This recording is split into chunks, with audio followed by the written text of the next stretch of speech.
Hi guys, வணக்கம். இந்த வீடியோவில் அகைன் ஒரு மிஸ்டேக்கை பற்றி தான் நம்ம பேச போகிறோம். ஸோ யூஸ்வலாக எல்லோரும் பண்ணக்கூடிய ஒரு மிஸ்டேக். அது நம்மளோட ப்ரிப்பரேஷனுக்கு அந்த மிஸ்டேக்கை நீங்கள் பண்ணலை அப்படின்னா அந்த நம்மளோட ப்ரிப்பரேஷனுக்கு ரொம்ப ரொம்ப யூஸ்ஃபுல்லாக இருக்கும். அப்பார்ட் ஃப்ரம் நம்மளோட லைஃப்க்கு ரொம்ப ரொம்ப யூஸ்ஃபுல்லாக இருக்கும். நம்மளோட ப்ரிப்பரேஷனை தாண்டி நம்மளோட கோல், நம்ம இந்த எக்ஸாமை கிளியர் பண்ணணும்னு நினைக்கிறோம் இல்லையா, இதை தாண்டி நம்ம நிறைய விஷயங்களை வந்து லேர்ன் பண்ணிக்க முடியும்.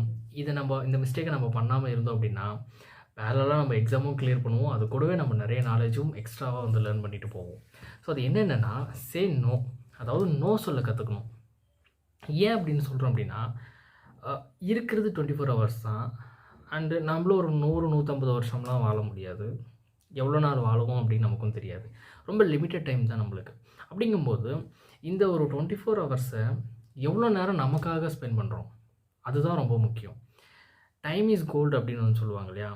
கோல்டு இன்றைக்கி என்ன ப்ரைஸ், 1 கிராம் கோல்டு என்ன ப்ரைஸ்ன்னு எல்லாருக்குமே தெரியும். அதுக்கு ஈக்குவலாக டைமை சொல்லுவாங்க. நம்ம என்ன பண்ணுவோம், யூஸ்வலாக எல்லோரும் சொல்லி கேள்விப்பட்டிருப்போம். So after all 5 minutes 20 minutes என்ன ஆகிடப்போகுது, ஸோ ஏன் டைம் தானே போகுது அப்படின்ற மாதிரி நம்ம கேஷுவலாக வந்து சொல்லுவோம். சரி டைம் தானே, வெயிட் பண்ணி பார்த்துருக்கலாமே அப்படின்ற மாதிரி சொல்லியிருப்போம். பட் அந்த டைம், அந்த நம்ம சாதாரணமாக நினைக்கக்கூடிய டைம் பல பேர் வந்து பார்த்திங்கன்னா ரொம்ப விலை மதிப்பில்லாத ஒரு விஷயமாக வந்து நினைப்பாங்க. ஸோ அதனால தான் டைமு கோல்டுக்கு ஈக்குவலாக வந்து சொல்லுவாங்க. கோல்டை விட நிறைய இருக்குது, பட் இருந்தாலும் அந்த பழமொழி இருக்குது அப்படிங்கிறத நான் மென்ஷன் பண்ணுறேன். ஸோ அந்தளவுக்கு இம்பார்ட்டண்ட் தான் டைம் அப்படிங்கிறது. ஸோ இந்த டைமை, இந்த கோல்டை எவ்வளோ தூரம் நமக்காக யூஸ் பண்ணிக்கிறோம், எவ்வளோ தூரம் மற்றவங்களுக்காக யூஸ் பண்ணுறோம் அப்படிங்கிறதா இருக்குது. எந்த அளவுக்கு நம்ம அதிகமாக நமக்காக யூஸ் பண்ணுறோமோ அந்தளவுக்கு நம்ம வந்து லைஃப்பில் மேலே போயிட்டே இருப்போம். நம்ம நினச்சதை அச்சீவ் பண்ணுவோம்.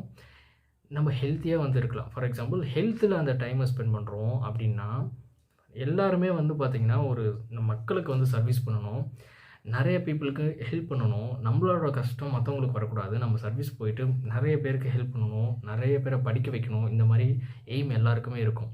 பட்டு இந்த ஜேர்னியில் ஒன்லி ப்ரிப்ரேஷன் அப்படின்னே நம்ம போயிட்டு இருந்தோம் அப்படின்னா கண்டிப்பாக சர்வீஸ் வாங்கிடுவோம். அதுக்கப்புறம் ஹெல்த் இஷ்யூஸ் வந்தால் என்ன பண்ண முடியும்? ஸோ அதை கொஞ்சம் அனலைசிஸ் பண்ணி பாருங்கள். இந்த தப்பாக தான் நான் பண்ணேன். ஸோ ஃபஸ்ட்டு ப்ரையாரிட்டி சர்வீஸ் தான். ஃபஸ்ட்டு படிக்கணும்.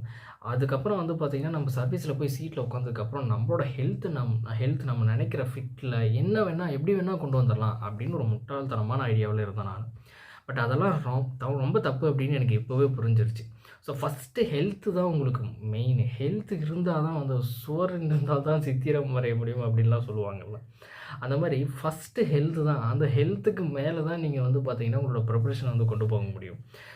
இன்றைக்கி குணப்படுத்த முடியாத விஷயங்கள்லாம் நிறைய இருக்குது. எவ்வளோ பணத்தை கொண்டு போய் கொடுத்தாலும் சரி பண்ண முடியாத விஷயங்கள்லாம் நிறைய இருக்குது. ஜஸ்ட்டு நம்மளோட ஹெல்த்தை ஃபோக்கஸ் பண்ணாமல் நம்ம ப்ரிப்ரேஷன் போயிட்டே இருந்துட்டு சர்வீஸில் போயிட்டு 30 வருஷம் 40 வருஷம் ஒர்க் பண்ண முடியல அப்படின்னா எந்த அளவுக்கு பெயின்ஃபுல்லாக இருக்கும் அப்படிங்கிறத நினச்சி பாருங்கள். ஸோ ஃபஸ்ட்டு விஷயம் ஹெல்த்து தான். ஒரு சிலர் சொல்லுவாங்க ஹெல்த்துக்கு மெயின்டைன் பண்ணுறதுக்கு டைம் இல்லை அப்படின்னு சொல்லுவாங்க. மற்றவங்க கூட, ஃப்ரெண்ட்ஸ் கூட தேவையில்லாமல் 1 hour 2 ஹவர்ஸ்னு வந்து டைம் ஸ்பெண்ட் பண்ணிட்டுருப்பாங்க. மற்றவங்களுக்காக தான் அது யூஸ்ஃபுல்லாக இருக்கும். ஸ்பெண்ட் பண்ணிட்டுருப்பாங்க. ஒரு நாளைக்கு 1 hour தங்களோட ஹெல்த்தில் வந்து ஃபோக்கஸ் பண்ண மாட்டாங்க. டைமை வேறு இடத்துல, தப்பான இடத்துல அதிகமாக யூஸ் பண்ணிவிட்டு நம்மளோட ப்ரிப்பரேஷன்லேயும் நம்மளோட ஹெல்த்லேயும் அதிகமாக கான்சன்ட்ரேஷன் பண்ணாமல் விட்டுருவாங்க. கேட்டால் டைம் இல்லை அப்படின்னு வந்து சொல்லுவாங்க.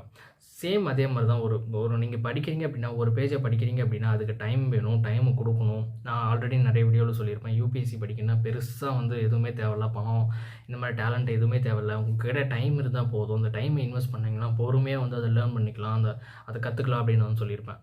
ஆனால் அந்த இடத்துல டைமை இன்வெஸ்ட் பண்ணாமல், டைமை அங்கே யூஸ் பண்ணாமல் வேறு எங்கேயோ யூஸ் பண்ணிவிட்டு கடைசியில் படிக்கிறதுக்கு டைம் பற்ற மாட்டேங்குது. ஒரு பேஜை வந்து 5 டைம்ஸ் படித்தா புரியும் அப்படின்னா 5 டைம்ஸ் படிக்கிறதுக்கு உங்கள்கிட்ட டைம் வேணும்ல. ஸோ அதை நீங்கள் வேறு எங்கேயோ யூஸ் பண்ணிவிட்டு இங்கே படிக்கிறதுக்கு வந்து டைம் ஸ்பெண்ட் பண்ணல அப்படின்னா ஸோ அது எப்படி வந்து கரெக்டாக இருக்கும்? திங்க் பண்ணி பாருங்கள். Time is very very important. அதனால் சே நோ சொல்ல கற்றுக்கோங்க.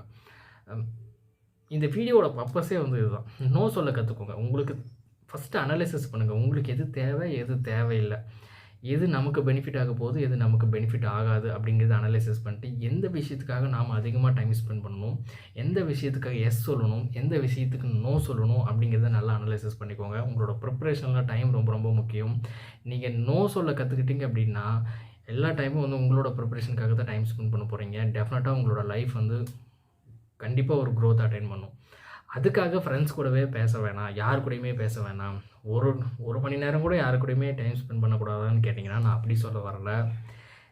வீக்லி ஒன்ஸ் ஓகே, ஒரு 2 மந்த்ஸ், மந்த்லி ஒன்ஸ். இப்போ சென்னையில் இருக்கீங்க அப்படின்னா மந்த்லி ஒன்ஸ் வந்து விசிட் பண்ணிட்டு பேரண்ட்ஸை பார்த்துட்டு ஃபேமிலி கூட டைம் ஸ்பெண்ட் பண்ண போகலாம். இதெல்லாம் யூஸ்வல். எந்த அளவுக்கு நம்ம இதை கிராஸ் பண்ணி போகிறோம் அப்படிங்கிறது தான் ரொம்ப முக்கியம். கண்டிப்பாக எல்லாத்துக்குமே நம்ம டைமை வந்து கொடுக்கணும். சொசைட்டி அப்படிங்கிறது ரொம்ப முக்கியம், ஃப்ரெண்ட்ஸ் அப்படிங்கிறது ரொம்ப முக்கியம், அதை விட முக்கியம் ஃபேமிலி அப்படிங்கிறது ரொம்ப முக்கியம். பட் இங்கே உல்ட்டாவாக நடந்துகிட்ருக்குறோம். ஃபேமிலியை கண்டுக்கவே மாட்டாங்க, ஃபேமிலி கூட அம்மா அப்பா கூட பேசவே மாட்டாங்க. ஆனால் வந்து பார்த்திங்கன்னா வெளியில் ஃப்ரெண்ட்ஸ் கூட இந்த மாதிரிலாம் டைம் ஸ்பெண்ட் பண்ணிட்டு இருப்பாங்க. ப்ரையாரிட்டைஸ் பண்ணுங்கள். எது நமக்கு தேவை, எது ஃபஸ்ட்டு, எது செகண்டு அப்படிங்கிறது ஒரு அனாலிசிஸ் உங்களுக்கு வேணும். அப்படி அனலைசிஸ் பண்ணிட்டு எந்த டைமை, எவ்வளோ அமௌண்ட் ஆஃப் டைமை நம்ம எங்கே அதிகமாக கொடுத்துட்ருக்கோம் அப்படிங்கிறத அனலைசிஸ் பண்ணுங்கள். உங்களுக்கு விருப்பம் இல்லை அப்படின்னா அதுக்கு நோ சொல்ல கற்றுக்கோங்க. நிறைய பேர் வந்து பார்த்திங்கன்னா நோ சொல்ல தயங்குவாங்க. ஃபார் எக்ஸாம்பிள், என்னையும் நம்பி ஒருத்தன் கால் பண்ணுறானே அப்படின்னு சொல்லிவிட்டு ஒரு மொக்க டைலாகை சொல்லிவிட்டு 1 hour கணக்கில் வந்து பேசிகிட்டு இருப்பாங்க. நமக்கு வரக்கூடிய ஃபோன் கால்ஸ், நமக்கு வரக்கூடிய மெசேஜஸ், இது எல்லாத்துக்குமே ரிப்ளை பண்ணணும், ரெஸ்பான்ஸ் பண்ணணும் அப்படின்னு எந்த கட்டாயமும் இல்லை. அதை நல்லா தெளிவாக புரிஞ்சுக்கோங்க. அப்படி நீங்கள் ரெஸ்பான்ஸ் பண்ணலை, ரிப்ளை பண்ணலை அப்படின்னா அதனால் பெரிய தப்பு எதுவுமே இல்லை. நிறைய பேருக்கு இதுவே புரியாது. ஐயோ ஒருத்தர் கால் பண்ணிட்டாங்க, நம்ம ரிப்ளை பண்ணலாம் என்ன நடக்க போகுது, ஐயோ ஒருத்தர் மெசேஜ் பண்ணிட்டாங்க, ரிப்ளை பண்ணால் நம்மளை பற்றி என்ன நினச்சிருவாங்களோ அப்படின்னு மொத்த லைஃபுமே மற்றவங்களுக்காக வாழ்ந்துகிட்டே போயிட்டுருப்பாங்க.